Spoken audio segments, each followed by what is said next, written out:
ओम शांति। आज है 27/5/20 के साकार महावाक्य। मीठे बच्चे, निश्चय ज्ञान योग से बैठता, साक्षात्कार से नहीं। साक्षात्कार की ड्रामा में नूर है, बाकी उससे किसी का कल्याण नहीं होता। प्रश्न है, बाप कौन सी ताकत नहीं दिखाते, लेकिन बाप के पास जादूगरी अवश्य है।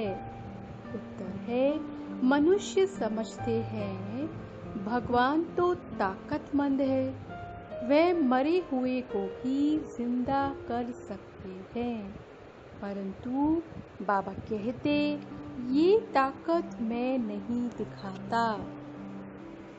बाकी कोई नौधा भक्ति करते हैं तो उन्हें साक्षात्कार करा देता हूँ, ये भी ड्रामा में नूंद है। साक्षात्कार कराने की जादूगरी बाप के पास है, इसीलिए कई बच्चों को घर बैठे भी ब्रह्मा व श्री कृष्ण का साक्षात्कार हो जाता है। गीत है, कौन आया मेरे मन के द्वारे। ओम शांति। ये बच्चों के अनुभव का गीत है। सत्संग तो बहुत है, खास भारत में तो ढेर सत्संग है, अनेक मतांतर हैं।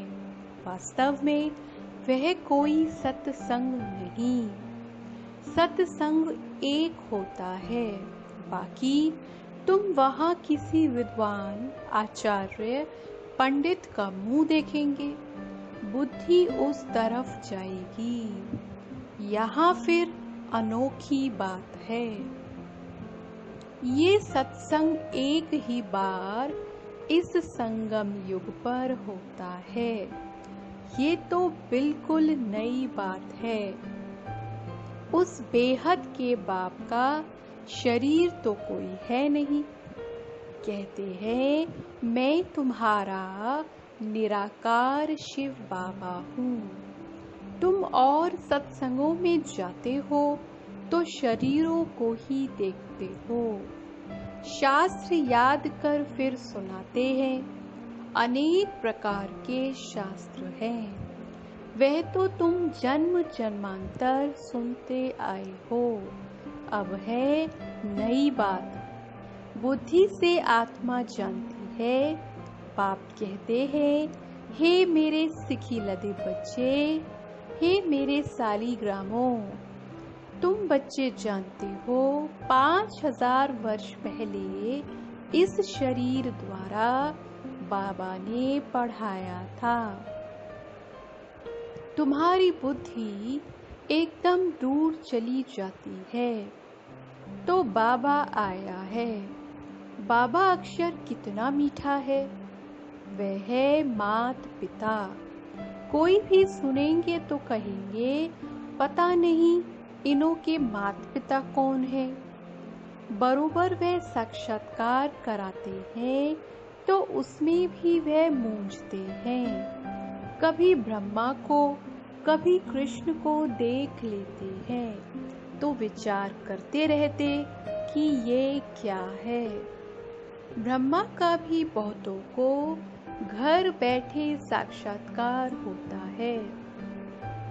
अब ब्रह्मा की तो कभी कोई पूजा करते नहीं है, कृष्ण आदि की तो करते हैं, ब्रह्मा को तो कोई जानते भी नहीं होंगे।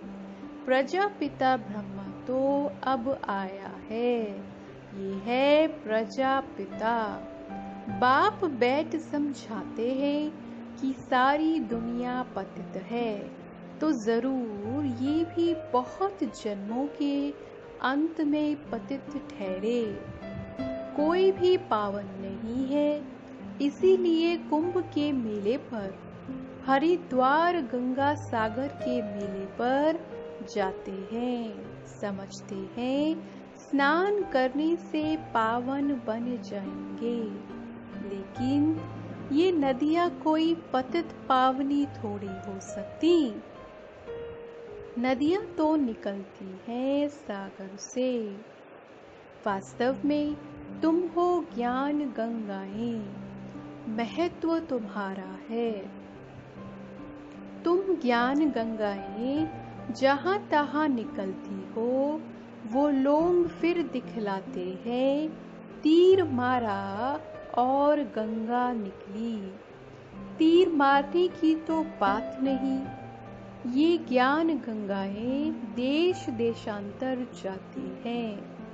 शिव बाबा कहते, मैं ड्रामा के बंधन में बांधा हुआ हूँ। सभी का पाठ निश्चित किया हुआ है, मेरा भी पाठ निश्चित है। कोई समझते भगवान तो बहुत ताकतमंद है, मरे हुए को भी जिंदा कर सकते हैं। ये सभी कपोड़े हैं। मैं आता हूँ पढ़ाने के लिए, बाकी ताकत क्या दिखाएंगे। साक्षात्कार की भी जादूगरी है।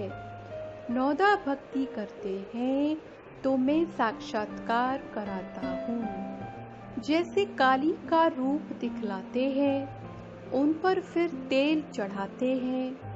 अब ऐसी काली तो है नहीं, परंतु काली की नौदा भक्ति बहुत करते हैं। वास्तव में काली तो जगत अम्बा है। काली का ऐसा रूप तो नहीं, परंतु नौदा भक्ति करने से बाबा भावना का भाड़ा दे देते हैं। काम चिता पर बैठने से काले बने, अब ज्ञान चिता पर बैठ गोरे बनते हैं। जो काली अब जगदम्बा बनी है, वह साक्षात्कार कैसे कराएगी। वह तो अभी बहुत जन्मों के अंत के भी अंत वाले जन्म में है। देवताएं तो अभी है नहीं, तो वह क्या साक्षात्कार कराएंगे। पाप समझाते हैं, ये साक्षात्कार की चाबी मेरे हाथ में है। अल्पकाल के लिए भावना पूरी करने के लिए साक्षात्कार करा देता हूँ, परंतु वह कोई मेरे से नहीं मिलते। मिसाल एक काली का देते हैं, इस रीति बहुत है। हनुमान, गणेश आदि भले सिख लोग भी गुरु नानक की बहुत भक्ति करे तो उन्हें भी साक्षात्कार हो जाएगा, परंतु वे तो नीचे चले आते हैं। बाबा बच्चों को दिखलाते हैं, देखो ये गुरु नानक की भक्ति कर रहे हैं। साक्षात्कार फिर भी मैं कराता हूँ। वे कैसे साक्षात्कार कराएंगे। उनके पास साक्षात्कार कराने की चाबी नहीं है।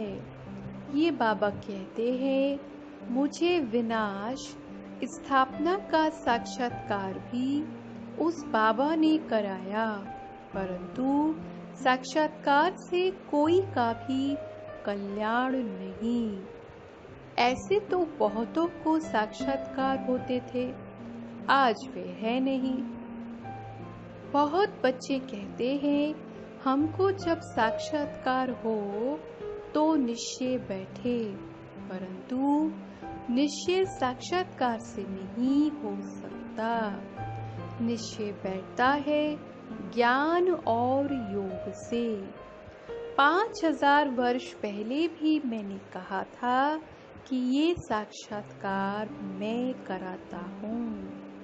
मीरा ने भी साक्षात्कार किया।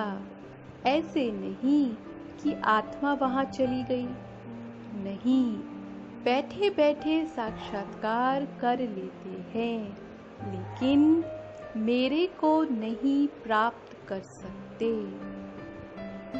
बाप कहते हैं, कोई भी बात का संशय हो तो जो भी ब्राह्मणियां हैं उनसे पूछो। ये तो जानते हो, बच्चियां भी नंबरवार हैं, नदियां भी नंबरवार होती हैं। कोई तो तालाब भी है, बहुत गंदा बासी पानी होता है। वहां भी श्रद्धा भाव से मनुष्य जाते हैं। वह है भक्ति की अंधश्रद्धा। कभी भी कोई से भक्ति छुड़ानी नहीं है। जब ज्ञान में आ जाएंगे तो भक्ति आपे ही छूट जाएगी। बाबा भी नारायण का भक्त था। चित्र में देखा लक्ष्मी दासी बन नारायण के पांव दबा रही है, तो ये बिल्कुल अच्छा नहीं लगा। सतयुग में ऐसा होता नहीं। तो मैंने एक आर्टिस्ट को कहा कि लक्ष्मी को इस दासीपने से विदाई दे दो। बाबा भक्त तो था, परंतु ज्ञान थोड़ी था। भक्त तो सभी हैं। हम तो बाबा के बच्चे मालिक हैं। ब्रह्मांड का भी मालिक बच्चों को बनाते हैं। कहते हैं तुमको राज्य भाग्य देता हूँ। ऐसा बाबा कभी देखा? उस बाप को पूरा याद करना है। उनको तुम इन आँखों से नहीं देख सकते। उनसे योग लगाना है। याद और ज्ञान भी बिल्कुल सहज है। बीज और झाड़ को जानना है। तुम उस निराकारी झाड़ से साकारी झाड़ में आए हो। बाबा ने साक्षात्कार का राज भी समझाया है। झाड़ का राज भी समझाया। कर्म अकर्म विकर्म की गति भी बाबा ने समझाई है। बाप, टीचर, गुरु तीनों से ही शिक्षा मिलती है। अभी बाबा कहते हैं मैं तुमको ऐसी शिक्षा देता हूँ, ऐसे कर्म सिखलाता हूँ जो तुम 21 जन्म सदा सुखी बन जाते हो।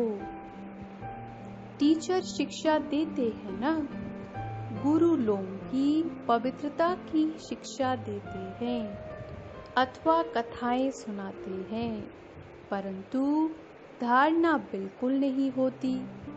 यहाँ तो बाप कहते हैं अंत मति सो गति होगी। मनुष्य जब मरते हैं तो भी कहते हैं राम राम कहो, तो बुद्धि उस तरफ चली जाती है।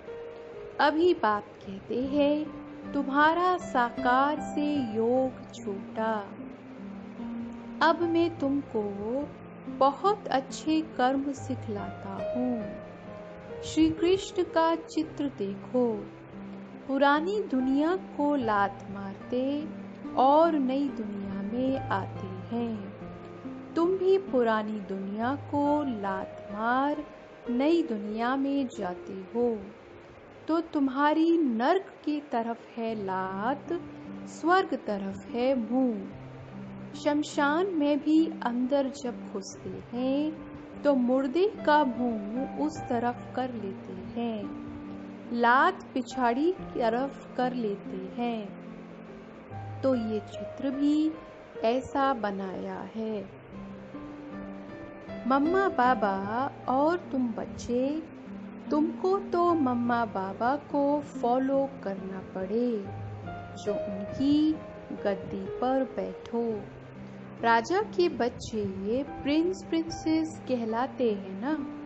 तुम जानते हो हम भविष्य में प्रिंस प्रिंसेस बनते हैं।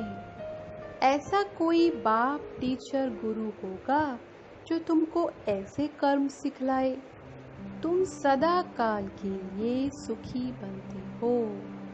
ये शिव बाबा का वर है, वह आशीर्वाद करते हैं। ये नहीं हमारे ऊपर उनकी कृपा है। सिर्फ कहने से कुछ नहीं होगा, तुमको सीखना होता है। सिर्फ आशीर्वाद से तुम नहीं बन जाएंगे, उसकी मत पर चलना है। ज्ञान और योग की धारणा करनी है। बाप समझाते हैं कि मुख से राम राम कहना भी आवाज हो जाता। तुमको तो वाणी से परे जाना है, चुप रहना है। खेल भी बहुत अच्छे अच्छे निकलते हैं। अनपढ़े को बुद्धू कहा जाता है। बाबा कहते हैं कि अब सभी को भूलकर तुम बिल्कुल बुद्धू बन जाओ। मैं जो तुमको मत देता हूँ उस पर चलो। परम धाम में तुम सभी आत्माएं बिना शरीर के रहती हो, फिर यहाँ आकर शरीर लेती हो, तब जीवात्मा कहा जाता है। आत्मा कहती है मैं एक शरीर छोड़ दूसरा लेती हूँ। तो बाप कहते मैं तुमको फर्स्ट क्लास कर्म सिखलाता हूँ। टीचर पढ़ाते हैं, इसमें ताकत की क्या बात है। साक्षात्कार कराते हैं, इसको जादूगरी कहा जाता है। मनुष्य से देवता बनाना, ऐसी जादूगरी कोई कर ना सके। बाबा सौदागर भी है, पुराना लेकर नया देते हैं। इनको पुराना लोहे का बर्तन कहा जाता है। इनका कोई मूल्य नहीं है। आजकल देखो तांबे के भी पैसे नहीं बनते, वहाँ तो सोने के सिक्के होते हैं। वंडर है ना, क्या से क्या हो गया है। पाप कहते हैं मैं तुमको नंबर 1 कर्म सिखलाता हूँ। मन मना भव हो जाओ। फिर है पढ़ाई, जिससे स्वर्ग का प्रिंस बनेंगे। अभी देवता धर्म जो प्राय लोप हो गया है, वह फिर से स्थापन होता है। मनुष्य तुम्हारी नई बातें सुनकर वंडर खाते हैं। कहते हैं कि स्त्री पुरुष दोनों ही इकट्ठे रहे, पवित्र रह सके, ये कैसे हो सकता। बाबा तो कहते भल इकट्ठे रहो, नहीं तो मालूम कैसे पड़े। बीच में ज्ञान तलवार रखनी है, इतनी बहादुरी दिखानी है, परीक्षा होती है। तो मनुष्य इन बातों में वंडर खाते हैं, क्योंकि शास्त्रों में तो ऐसी बातें हैं नहीं। यहाँ तो प्रैक्टिकल में मेहनत करनी पड़ती है। गंधर्वी विवाह की बात यहाँ की है। अभी तुम पवित्र बनते हो तो बाबा कहते बहादुरी दिखलाओ। सन्यासियों के आगे सबूत देना है। समर्थ बाबा ही सारी दुनिया को पावन बनाते हैं। पाप कहते हैं भल साथ में रहो, सिर्फ नंगन नहीं होना है। ये सभी है युक्तियाँ। बड़ी जबरदस्त प्राप्ति है, सिर्फ एक जन्म बाबा के डायरेक्शन पर पवित्र रहना है। योग और ज्ञान से एवर हेल्दी बनते हैं 21 जन्मों के लिए। इसमें मेहनत है ना। तुम हो शक्ति सेना, माया पर जीत पहन जगत जीत बनते हो। सभी थोड़ी बनेंगे, जो बच्चे पुरुषार्थ करेंगे वही ऊंच पद पाएंगे। तुम भारत को ही पवित्र बनाकर फिर भारत पर ही राज्य करते हो। लड़ाई से कभी सृष्टि की बादशाही मिल ना सके। ये वंडर है ना। इस समय सब आपस में लड़कर खलास हो जाते हैं। मक्खन भारत को मिलता है, दिलाने वाली है वंदे मातरम मेजॉरिटी माताओं की है। अब बाबा कहते हैं, जन्म जन्मांतर तुम गुरु करते आए, शास्त्र पढ़ते आए हो।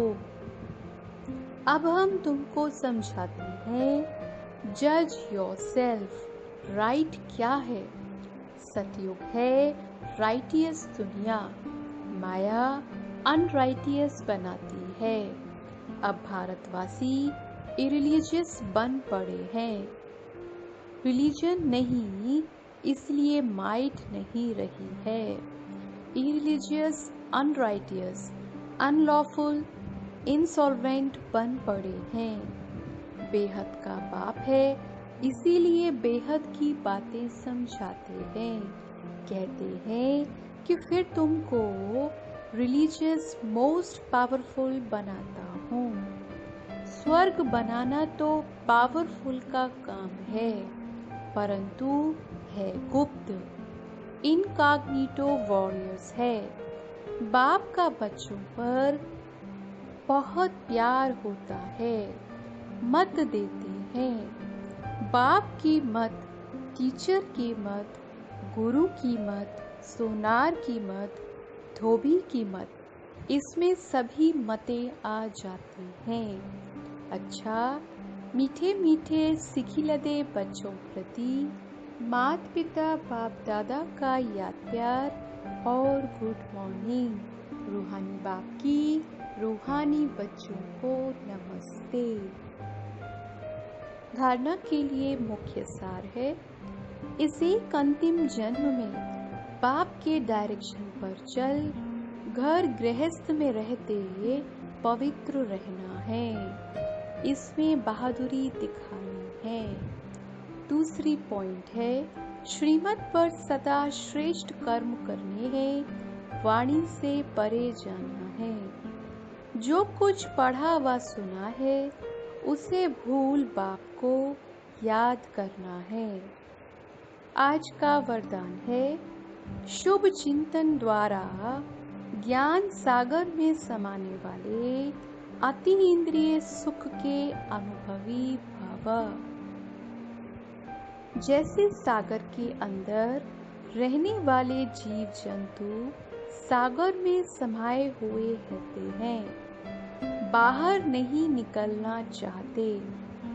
मछली भी पानी के अंदर रहती है, सागर व पानी ही उसका संसार है। ऐसे आप बच्चे भी शुभ चिंतन द्वारा ज्ञान सागर बाप में सदा समाये रहो। जब तक सागर में समाने का अनुभव नहीं किया, तब तक अति इंद्रिय सुख के झूले में झूलने का, सदा हर्षित रहने का अनुभव नहीं कर सकेंगे। इसके लिए स्वयं को एकांतवासी बनाओ, अर्थात सर्व आकर्षण के वाइब्रेशन से अंतर्मुखी बनो। आज का स्लोगन है, अपने चेहरे को ऐसा चलता फिरता म्यूजियम बनाओ जिसमें बाप बिंदु दिखाई दे। ओम शांति।